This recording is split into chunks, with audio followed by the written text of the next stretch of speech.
E aí, amados, beleza? Tranquilo? Sou Alexandre do Ministério Bíblico Albermas, vocês já sabem.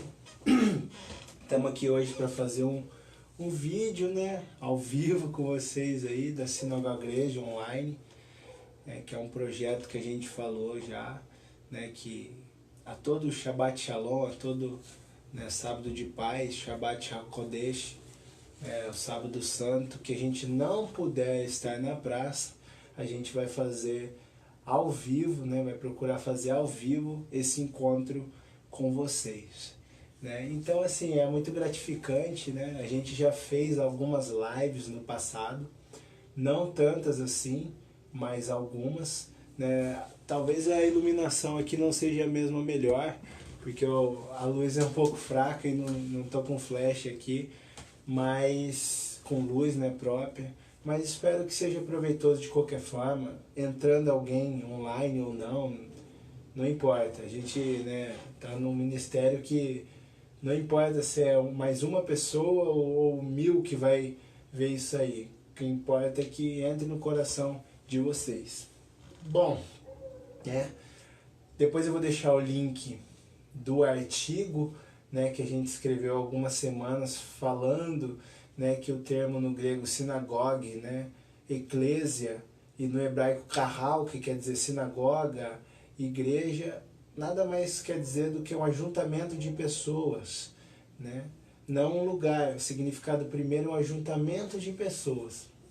E esse ajuntamento de pessoas, tanto fisicamente na praça, como estamos há 3 anos e 1 mês, como no ministério já em geral 3 anos e quase 6 meses, é possível fisicamente na praça, nas ruas, né, com o BNR, que é um projeto que a gente fazia, né, mais afinco, assim, tinha mais oportunidade de fazer no passado, que é o Bíblico nas Ruas, mas de qualquer forma, o ministério é vivo e da parte de Deus. E aqui é uma ferramenta muito interessante, muito legal, que ela é ao vivo e vocês, se não estão agora aí, uma hora vão ver. Então é um ajuntamento, de certa forma, um ajuntamento do século XXI, né? Uma coisa bem legal de se fazer.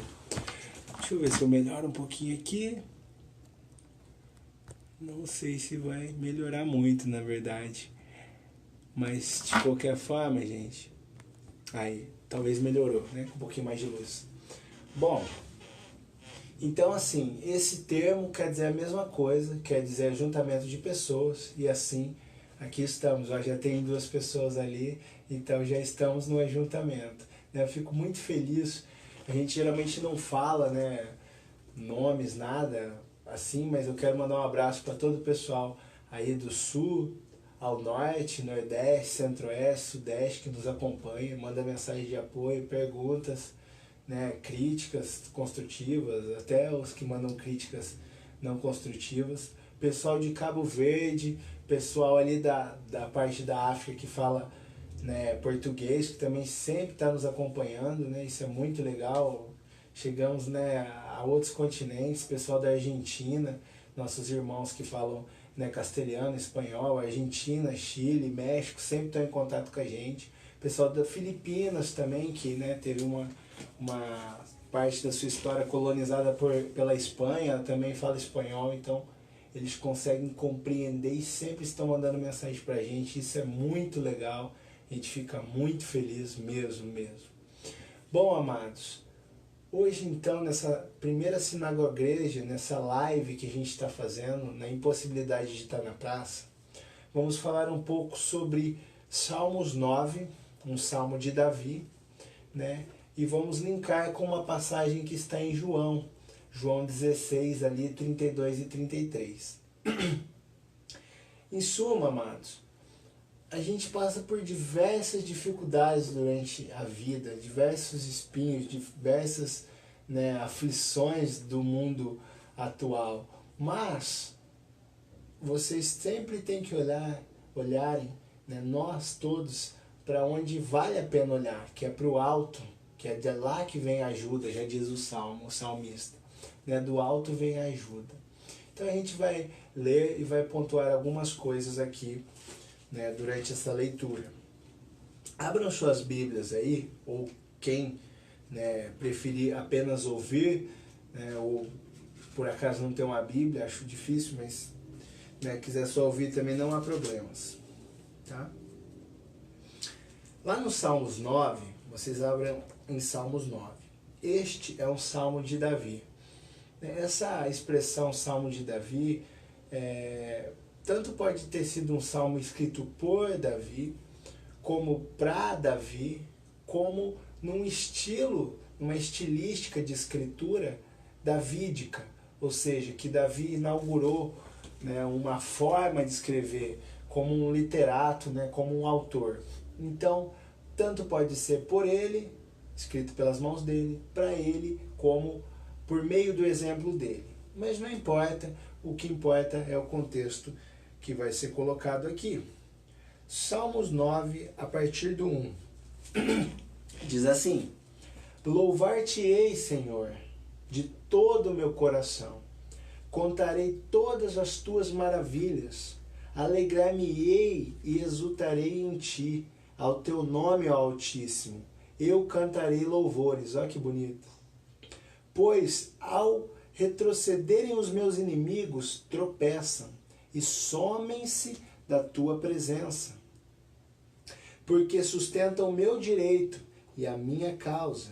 No trono te assentas e julgas retamente. Repreende as nações, destróis o ímpio, e para todo sempre lhes apaga o nome. Quanto aos inimigos, no 6, estão consumados, suas ruínas são perpétuas. Arrasaste as tuas cidades, até a sua memória pereceu. Mas o Senhor permanece no seu trono eternamente, trono que erigiu para o quê? Para julgar. 8. Ele mesmo julga o mundo com justiça, administra os povos com retidão. O Senhor é também alto refúgio para o oprimido, refúgio nas horas de tribulação, que foi o bíblico do dia, né, aquela quadro que a gente colocou anteontem, esse verso, 9. O 10. Em ti, pois, confia os que conhecem o teu nome, porque tu és Senhor, né? Ou porque tu, Senhor, não desamparas os que te buscam, né? Então quem busca a Deus, ele não deixa, como Jesus fala, aquele, né, que me adorar, aquele que dá bom testemunho do meu nome, eu não farei o contrário com os anjos e com meu Pai, eu o honrarei. Da mesma forma está escrito aqui, no 11, cantai louvores ao Senhor, que habita em Sião, proclamai entre os povos os teus feitos, pois aquele que requer o sangue, lembra-se deles, e não se esquece do clamor dos aflitos. Né? Então Deus não se esquece. Compadece-te de mim, Senhor. Vê a que sofrimento me reduziram os que me odeiam. Tu que me levantas das portas da morte, para que as portas da filha de Sião, né, Jerusalém, eu proclame todos os teus louvores e me regozije da tua salvação. Afundam-se as nações na cova que fizeram, no laço que esconderam. Prendeu-se-lhes o pé, faz-se conhecido ao Senhor, pelo juízo que executa. Enlaçado está o ímpio nas suas obras, de suas próprias mãos. Os perversos serão lançados no inferno, né, no Sheol, nas profundezas, né, como essa palavra quer dizer sepultura, o manto de terra que cobre os mortos. Né? E todas as nações que se esquecem de Deus, pois o necessitado não será para sempre esquecido, e a esperança dos aflitos não se há de frustrar perpetuamente. Levanta-te, Senhor, não prevalece o mortal, sejam as nações julgadas na tua presença. E no último verso, infunde-lhe, Senhor, o medo, saibam as nações que não passam de mortais. Um salmo bem forte, né, bem ali pontuado pelo salmista, falando, né, que os ímpios terão os nomes apagados, né, como fala lá em Êxodo, né, no livro da vida e durante toda a Bíblia também, né, nos evangelhos, enfim. Então, é um salmo muito forte, muito marcante, que vai dizer, né, que Deus não se esquece, né, dos oprimidos. Então, às vezes a pessoa pergunta pra gente assim, por que em certas partes da Bíblia Deus diz que não se lembra? Se Deus não se lembra, Ele esquece. E se Ele esquece, Ele pode ser Deus? Amados, entendam, não é que Deus esqueça nada, porque Deus não pode esquecer, Deus não pode errar, Deus não pode mentir, Deus não pode nada disso. Porque se Ele assim o fizer, Ele não é Deus. Então o Deus que nós cremos é um Deus totalmente perfeito, totalmente criador do universo, dos céus, da terra e de tudo que há, que foi feito pelo som da palavra dele, pelo próprio Cristo, né? Na sua forma anterior a descer ao mundo, né? Anterior a vir ao mundo, melhor dizendo. Então, amados, não é que Deus se esqueça das coisas, Ele apenas opta por não se lembrar. Muda todo o sentido, Ele não se esquece, Ele opta por não lembrar dos pecados dos homens, né, da humanidade, quando pedem perdão e com o coração puro não repetem esses erros, esses pecados, essas falhas, transgressões, Ele não vai ficar lembrando de todas essas coisas, né? Porque Deus, Ele dá o perdão perfeito, Ele não fica lembrando como o tentador, como Satanás, que fica tocando o dedo na ferida. Não basta a gente pedir perdão, a gente tem que acreditar no perdão, né? Acreditem no perdão que Deus pode depositar sobre a vida de vocês, amados. Eu sei que nesse mundo é difícil, as coisas são difíceis, né? Mas acreditem no perdão e Deus não se lembrará dos seus pecados. Assim, contrariamente, Ele se lembrará de ti nos momentos de aflição, dos aflitos, dos compadecidos desse mundo, das pessoas que são humildes, como diz lá em Mateus, no Sermão do Monte 5, 6 e 7. Né? Aqueles que são humildes de coração, esses podem agradar a Deus, porque eles agradam com fé, porque sem fé é impossível agradar a Deus, está escrito na carta aos Hebreus.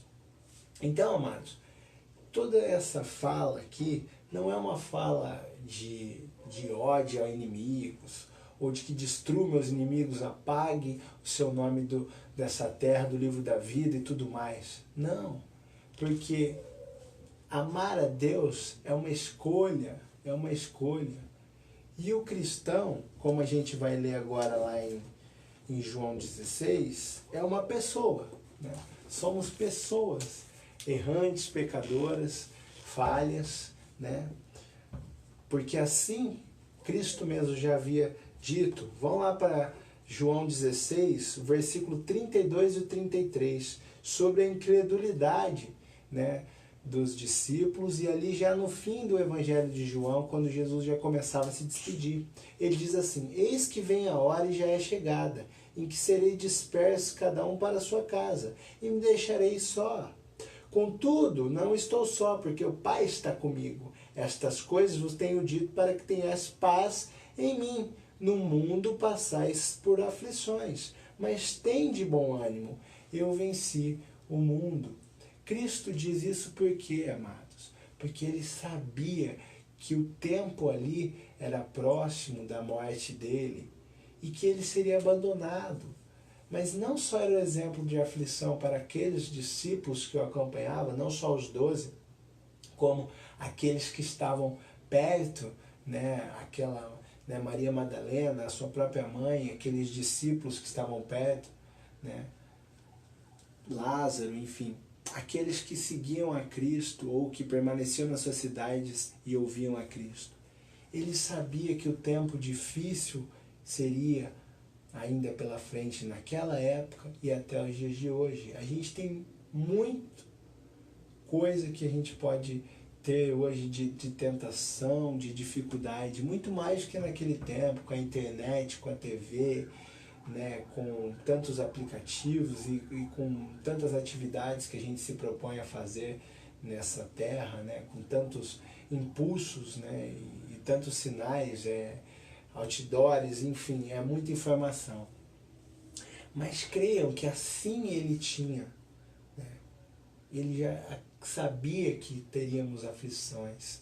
E essas aflições do mundo hoje não podem se comparar à alegria do mundo por vir, amados. Porque como Paulo fala em Romanos, a expectativa da natureza aguarda, né? A natureza aguarda fortemente pela vinda do Filho de Deus, Mashiach Yeshua, ou seja, o Messias Jesus. Nós cremos de verdade que ele vai voltar. Nós cremos mesmo. Não importa, meus amados, que digam que vai ser fácil, como alguns dizem por aí no meio religioso, que vai ser fácil, ou usam essa retórica para poder enganar o povo. Não é fácil e não vai ser fácil cada dia menos, porque o tempo anda para frente. Em certo ponto eu sempre digo, Jesus voltará.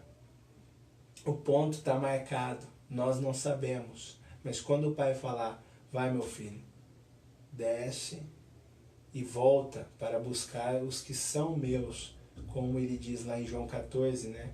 Para a gente não ficar aflito com esse mundo, porque ele ia para o Pai preparar as moradas e depois voltaria. Assim ele falou, assim ele vai fazer, como tudo já foi cumprido. Então, amados, creiam de verdade que o que acontece nesse mundo, todas as nossas falhas podem ser perdoadas. Aceitem o perdão divino, aceitem o perdão que foi conquistado na cruz do Cordeiro Santo, Jesus. Aceitem, amados. Eu não sei as dificuldades que vocês estão passando. Todos nós passamos por dificuldades. Algumas financeiras, outras estruturais, familiares, amorosas, enfim, falta de emprego, milhares de dificuldades, problemas de saúde, enfim. Mas creiam, amados, que mesmo que a gente morra, no dia que ele soar a trombeta do arcanjo, no dia que soar a trombeta e a voz do arcanjo, né, sair, nós veremos o Filho do Homem nas nuvens e exultaremos, nos alegraremos porque estaremos à direita. Quando alguém erra e alguma pessoa fala, essa pessoa ela não é cristã, um cristão não pode fazer isso. Entenda, amados, o cristão ele é imperfeito até que o Filho do Homem venha. Mas quando nós estamos tão ligados a Cristo como na Bíblia foram essas pessoas, nós nos tornamos perfeitos ainda nessa vida. Então as nossas falhas vão começando a sumir. Então o cristão ele não é perfeito. Quem é perfeito é o seu Senhor, que é Cristo. Mas se nós nos aplicarmos não só o estudo, não só a oração, mas como a prática, meus amados. Nós sabemos, nós não somos salvos pelas nossas boas obras, mas com certeza quando a gente é salvo, a gente gera boas obras.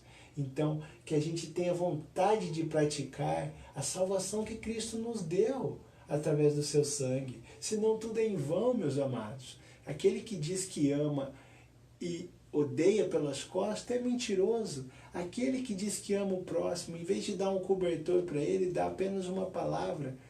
Vá embora. Esse não ama de verdade, amados. Mas creiam de verdade que o amor de Cristo transforma, assim como ele transforma o coração de todos os errantes que já andaram pela Bíblia, né? Começando ali por Adão e Eva, né?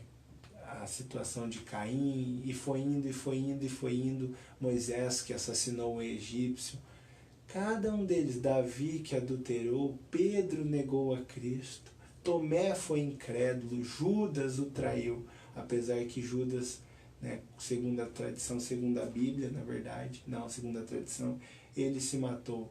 Mas todos os errantes, tirando Judas, eles nós cremos de verdade que se redimiram junto a Deus, que entregaram seus caminhos. Assim nós falhas também o façamos, para que no dia vindouro, no dia de Cristo, que ninguém sabe a hora, nem os anjos, a gente apareça imaculado, sem mancha do mundo em nós, amados. Porque é o que vale verdadeiramente.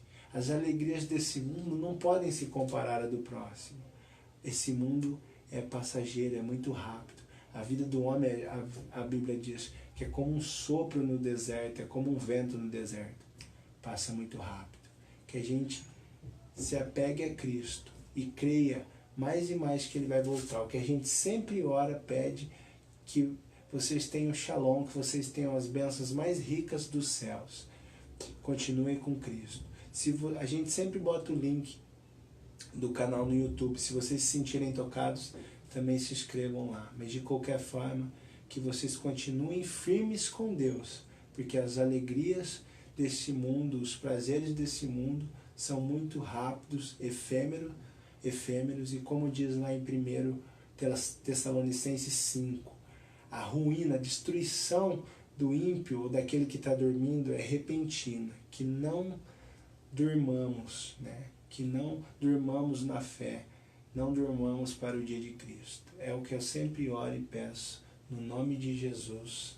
Amém. Até a próxima, amados. Fiquem com Jesus, o Messias.